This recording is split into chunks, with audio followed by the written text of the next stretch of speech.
Then we get to the latter stages of the competition, and then you have Southampton in the semifinals, and then there's nothing romantic about that. Now, as it pertains to very brutal. Yeah, as it pertains to Manchester United and Spurs, it's important for both clubs. It's important for both managers. It's important for both sets of players. These are players that they came up short in terms of what they wanted to do in the league. Yep. And the goal for Manchester United is always to win the league, though that wasn't a realistic goal this season. Manchester United fans would have you known otherwise, but the fact of the matter is that Manchester United is not as good as Manchester City. So now what do you have to win? You got bounced out of Champions League. This is it. If you're Spurs, where are you going to get a title? This is it. This is the opportunity. And so for me, I think it's a game that both of these teams need, both of these managers want, and it's a matter of who on the day is able to execute. I like Spurs. What's your feeling? Who actually needs it more? Without question, Manchester United needed more. Jose Mourinho in particular needs it the most. And that's because Jose Mourinho has hung his hat on titles, on silverware, on results and nothing else. It doesn't matter how you get it. It doesn't matter who you upset. It doesn't matter whether you entertain or you park the bus. It doesn't matter who you drop or who you pick. It's the result that matters. Now, you can say that results matter for everybody else, but certainly the bar is slightly different for Mauricio Pochettino and Spurs, given the fact that they can't compete in terms of spending, given the fact how young this team is and what they set out to accomplish. So, without question, this is about Jose Mourinho, and this is about Manchester United winning the FA Cup. And falling short, be it in the semi-final or the final, simply will not do. It was interesting to hear Mauricio Pochettino say, listen, winning the FA Cup is not going to change anything for Spurs. But they need a trophy, don't they? Yes, they do. For 10 years. Look, the thing about Tottenham Hotspur is this. Over the past few seasons, they've always threatened, but they've always failed at the end of the season. They've always fallen away. And I think Pochettino, when you speak to him and you hear what he's saying in his press conferences, he wants to put that right. He wants Tottenham to be able to see this season out. Now, if you look at the performance against Manchester City last week, they were absolutely dreadful. They got overrun. But OK, the champions, who were playing some fantastic football, but that was a very disappointing result. He cannot afford to have a similar performance from himself and the players against Manchester United, because I agree with Shaq and I agree with Ali. I think that it's very important for both managers, for both sets of fans and for both players. And what we'll see is who's really got it in the tank. Do you think it's more important for Pochettino than Mourinho?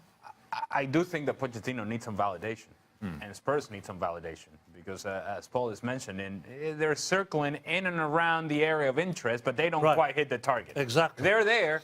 And they add flavor and they add spice, but at some point you have to be the main player. And in this competition, they have a chance to be so. I think the validation that you're talking about with Mauricio Pochettino is what separates him from being mentioned in the same breath as a Jose Mourinho or other big-name European managers when big clubs start looking. Because, in all honesty, you can make many an excuse for Spurs not beating about Manchester United, not winning the Premier League. I think a lot of that comes down to their lack of spending and this still ridiculous wage structure that they have. If you can't afford to keep hold of a Toby Alderweireld because of your wage structure, you cannot continue to compete at the top echelons of a league like the Premier League. But you get silverware. Mauricio Pochettino leads this team, despite all those constraints, to silverware. Then all of a sudden you start seeing some of the big Spanish clubs, or maybe even the German clubs, who are looking for that next manager, who, you wonder who next. Pochettino has a serious stake. And the thing is, we talk on this show ad nauseum about the lack of top defenders in the world. Now, in my opinion, Alderweireld is a really top defender. I think he can go to any football club. So why don't you bust the structure? Where are you going to pull him from? Who are you guys going for? Ali said Spurs. Who's going to make it? I go for Manchester United. Yeah? I think Jose Mourinho somehow grinds out the result. Yeah, I think that they've got a little bit too much of the time. I'll go with United. Let's talk blame pie, Shaka. I know you like pie. Yeah, he does. Yeah. Manager or players deserve a bigger slice of the blame pie? Manager. I always feel that the manager is a leader. And that's where, once the tail starts wagging the dog, then again, you're looking at the head here and pointing the blame. Now, as much as we've seen this from pretty much the same set of players with two successive managers, you mentioned it, defending champions, I think Antonio Conte made a lot of missteps. Missteps you can see in hindsight. Even before the season finished last year, Chelsea get crowned champions. There's talk that Antonio Conte isn't happy in England. His family is still living in Italy. There's speculation about Inter Milan. And I don't think Antonio Conte did a good enough job of just squashing those rumours. Now, again, maybe in hindsight, or at the time, you're thinking that's not Antonio's Conte job to deal with those rumours. That's press speculation, and he shouldn't have to. But maybe that had some kind of a tell on the players. Then when you see what happened in the summer, how we dealt with Diego Costa, the fact that he couldn't get some of his first choice players in, maybe some of this speculation had a lot to do with that. But ultimately, you are defending champions. These players show that they were good enough, and then they didn't back it up on the field. And that's down to the players. You mentioned Alvaro Morata. Yes, he's been the scapegoat here. I think a lot of others, including Morata, have to share that blame. That blame pie that you're talking about, the players do get a big slice of that. And it's not just Morata. It's Hazard hasn't performed again. And it's across the board where you see a lot of players underperforming or not playing up to the potential that we saw last season. And so together, which is how Chelsea became a good team last year, there was a certain togetherness, a certain fight, a certain attitude about the team that was led by the way, Diego Costa. That identity of Diego Costa, you could see across the field. It's not happening. The point, sorry, Paul, the point is that in the end, it's the responsibility of the manager to create an environment within the locker room, a platform of success, a platform from which players can then showcase their maximum potential. That has not been there this season. Paul, I want to move on because there's still salvation available to Chelsea. There's still a path to silverware, an FA Cup semi-final to come against Southampton. If they were to go on and win this FA Cup, does that in any way save Chelsea's season? Is it enough of a prize? To a certain degree, but I want to take issue with the lads a little bit. Look, how many times have we played for a manager that we've not been that keen on? You know, as a professional footballer, you get paid to entertain. You get paid to do the best possible job that you can. Now, can those players really look in the mirror at Chelsea and can they say, you know what, I put an unbelievable shift in this season and there's no way that I've got anything to do with this, you know, drop off for Chelsea? I think the players have got a big, the blame pie you call it, I think the players have got a big part to play. Hello and welcome into the Predictor. Not just the Premier League Predictor, but the FA Cup semi-final Predictor as well. Adrian Healy and Paul Mariner. Is this your debut? Actually, you know what? I've never had the pleasure. Here we go. With you, with the board, with these five. So take it away, Paul. Show me how it's done. We'll start with West Brom, Liverpool. Surely. West Brom had just beaten Man United. Surely it's not going to happen again. Yes, absolutely. It is not going to happen. Jurgen Klopp will have his boys fired up. I don't think they even have to play a full-strength side. I'm going with the mighty Reds. Don't you think they'll just have one eye on that Champions League semi-final? Just one eye and enough? But they're playing West Brom. Enough to take the eye off the ball. They ball. can close both eyes and still beat West Brom. I'm going draw. I'm leaving it. Okay. So my first activity ever on this board is not to touch it. I'm going draw. I think West Brom will get a point. Man United, Spurs. First of the FA Cup semi-finals at Wembley. Spurs, the home team in many ways. Yes, absolutely. This is a massive game for both managers, for all the teams, for all the fans. This has got the makings of an absolute epic semi-final. Two managers who need to win this. Yeah, absolutely. And very poor performance by Tottenham against Manchester City. I thought they were absolutely dreadful. Yeah. United still getting criticised for the performances, but still getting some good results. I'm going to go with the Red Devils. Ooh, you like a United final, do you? Yes. Well, they say never bet against the street, don't they? And Spurs have lost their last 7 FA Cup semi-finals. 7! Count them. It's going to be 8. Man United to get it done at Wembley. We agree on that. Arsenal, West Ham, back to the league. Well, again, we're going to be discussing what sort of a team that Wenger's going to be playing. He's going to be worried about the Europa Cup against Atletico. Absolutely. Yeah. West Ham have just got all guns blazing. They need points. They need to get something out of the game. I like to think that Arsenal have got something in the tank. to get But the. do you think they have something in the tank? I'm going to stay with my old team. Okay. I'm going to go with the Gunners. I'm going right with you. I don't, even though they've got that to go, it's not until Thursday. West Ham, more or less safe, aren't they? It would take a minor miracle for them to go. I think Arsenal. All right. Very comfortably at the end. The coronation, Manchester City coming in home as champions against Swansea, who are still in the relegation battle. Yeah, there's a huge game for Swansea. They don't want this game, I can tell you that. But Manchester City and Pep Guardiola will not let anything come in their way of a victory and a celebration with their fans. I'm going with the Blues. Yeah. Is that how it works when the pressure is off? They've got the title in the bag. There's no easing up? No. Even though they're up against a desperate team, a point would be huge. No, because you want to play well against your supporters. You want to thank your fans for turning up. I agree. It is going to be City. Don't see any way Swansea get out of their point. Now, the second semi-final, the Sunday semi-final, Chelsea and Southampton, Paul. Yeah, repeat of the league game last week. Saints going great guns, 2-0 up, and all of a sudden it just fell apart. Their confidence just disappeared, and Chelsea went on to beat them. Oliver Giroud had a fantastic game. I just can't see back by Chelsea. I just don't think that Southampton have got it together. I'm going to go with Chelsea. I haven't disagreed with you much here. I said a draw with the first one, but I think there's a surprise in store. Really? I do. I think Southampton were better than Chelsea for 60 minutes, weren't they, in the league? It's just been that sort of year where nothing has gone right for Chelsea. Are you going to go with the Saints? I see a repeat of the Man United Southampton League Cup final from a couple of years ago, and I think those will be the two teams that meet in the FA Cup. We'll find out. Yeah. Prediction, as a wise man once said, is notoriously difficult, especially about the future. So we shall see all your FA Cup news right here at ESPNFC.com. Well, welcome into extra time. Adrian Healy in the chair with Paul Mariner.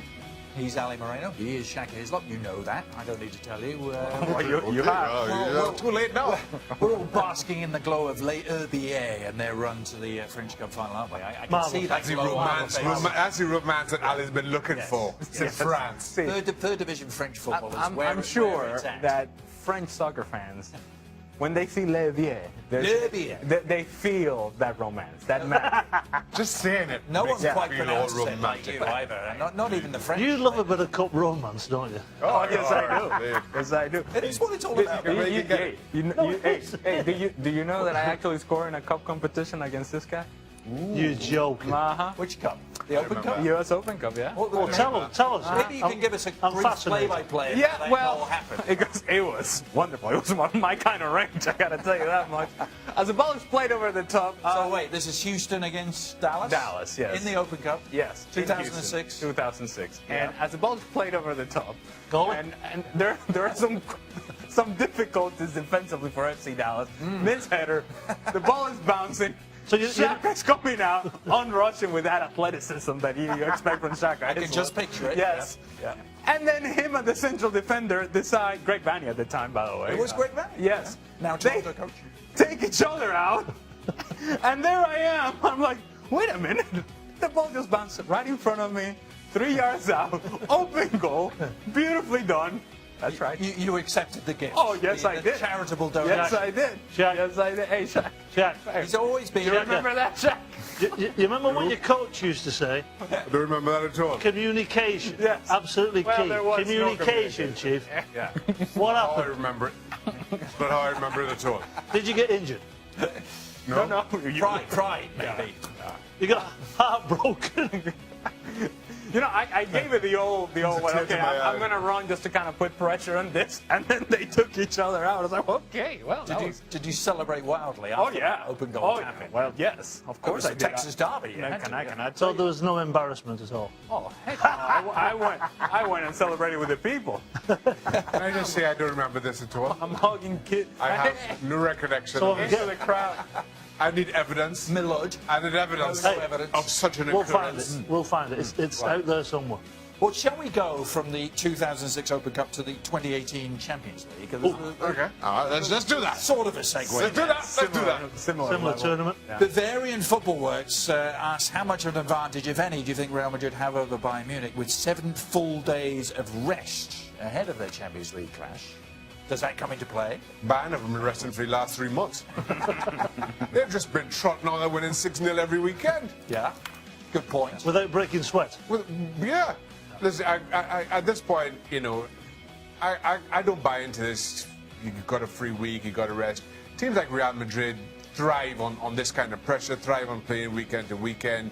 This is nothing new to them, and I read nothing into the respective clubs' rest periods. The other thing you would have to say is that, well, if you already have your league wrapped up, then you can rotate. A little rotation. Yeah. And then you have no excuse. But then what about sharpness? Game sharpness. So this is sharpness, If you're and this is rotation. If you're rotating, are you going to lose some sharpness? Play the way they played against Borussia Dortmund was supposed to be the team that was going to give them a run for their money. I don't think there'd be a problem with sharpness. It'll be a good scrap, though. Yeah. Looking forward to it. Be a good scrap. First leg in Munich, that one on Wednesday. Liverpool will be in action on Tuesday. Alan Jude wants to know, why is Bobby Firmino so criminally underrated? Is he criminally underrated? I don't think he... Look, there was a debate on whether he should have been in the PFA Team of the Year. I think he's pivotal to Liverpool. I mean, look, Klopp sharpened the defence up, yes, with Van Dijk coming in. Keeper sharpened himself up. But the way that Firmino is the focal point as a 9 with movement, you know, it's just, he's a fantastic, he's unselfish, he scores goals, assists, you name it. He's a terrific number 9. He's done so well this season that he might have just have played himself into starting position for Brazil in the World Cup. And that takes a lot. That's saying something. Yeah, that's saying something. But perhaps the reason that you consider him to be underrated would be the fact that he's not scoring goals in bunches. He scores a few here and there, and he scores important goals. Yeah. But it's not the guy that is going to give you a hat-trick here and a hat-trick there and another couple of goals over there. It's just not that kind of player. No, he's not that guy. But if you think about him sliding into that Brazilian side, the way that they play, I think he's probably perfect for him. Right. Shaka, question from Pochettino to you, and it's a long paragraph, so I'm going to have to get ready to read this. Shaka, De Gea has won every trophy in England apart from the Champions League. Made his 5th appearance in the PFA Team of the Season. What does he have to do now to be regarded as one of, if not the best goalkeeper the Premier League has ever seen? Well, without question, he's one of the best goalkeepers the Premier League has ever seen. I still... Who's the best? You have Schmeichel up there as the very best? For me, Schmeichel. Yeah. And maybe it's unfair because that Manchester United team was just so good, winning things not just in England but in Europe, which this Manchester United team hasn't done. And maybe that's going against David De Gea in that regard. I also feel, much like David De Gea is doing now, Schmeichel made the big save when needed. It didn't have to be as often as David De Gea has had to, but he was always key to Manchester United. Maybe it takes Manchester United winning significant silverware, both domestically and in Europe, for him to be regarded, for me anyway, up alongside Schmeichel. But Schmeichel was the complete and of course was part of that treble-winning team, which doesn't help when it doesn't hurt, does it? When it comes to, I mean, as good as David De Gea is, as good a shot stopper he is, I don't think anybody has ever had the presence that Peter Schmeichel has between his sticks. Let's go back to striker for the final question from Paddy Shamrocks. I don't know if he's a regular provider. Would Fernando Torres to MLS, possibly Chicago, be a good fit, Ali? What do you think? Well, it's not like Chicago Fire need a striker, to be honest with you. That's the bizarre thing, isn't it? They have a pretty good striker. Yeah, so leading goal scorer last season, so in Nemanja Nikolic. So Chicago, I don't know, but Fernando Torres to MLS, yes. I think he still has something in him. And now, it's a player that does need service, and it's a player that is not going to create much for himself. So things have to be created for him. But Fernando Torres, inside the 18-yard box in an MLS stadium coming somewhere around you or near you, I think it would be something attractive to watch. Think you can still do damage to the tune of 100%, yeah. 15, 20 goals a year? It's like Ali said with the Fire Nikolic. I mean, he's a goal scorer. You see him tapping balls in from all over the place. He's a finisher, and he gets service at the Fire. I just wonder, maybe a bit of a smoke screen for the Fire, maybe DC United maybe get in for it? Wait a minute. Yeah. Why not? I'm talking about a team that can give you service. DC United's not going to give you service. It's a piece that they haven't got. Well, it's a piece, but they need more pieces. Would he help a team like Seattle right now? I think it'd help a lot of teams. No, it would help. Yeah. It certainly would. Absolutely. But I do think that it has to be a team that does have pieces in place already.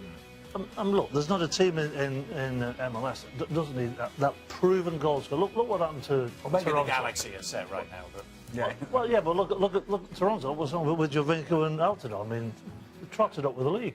yeah. You know, because they've got plenty of goals. That's what you need. Is that what you were missing in Toronto? I'm missing a lot of things. Well, all right, to use your little statement, a lot of pieces. I concur. How would Fernando Torres do with Le Herbier is a question which perhaps we won't get I think to you do answer. terribly. I don't think you get the service. Not enough pieces. Not enough pieces. No. Le Herbier, vive Le Herbier is how we finish. Julien love it, Laurent Le will be on to Herbier, discuss Le Herbier. Are we going over something? Are you angling a position for Leia? You're going over, are you? Every day on ESPN You don't Plus. know where it is. Extra Le Herbier It's in France. talk, except on Saturday. It's in the Loire Valley. Oh, let's go. Oh, that little bit.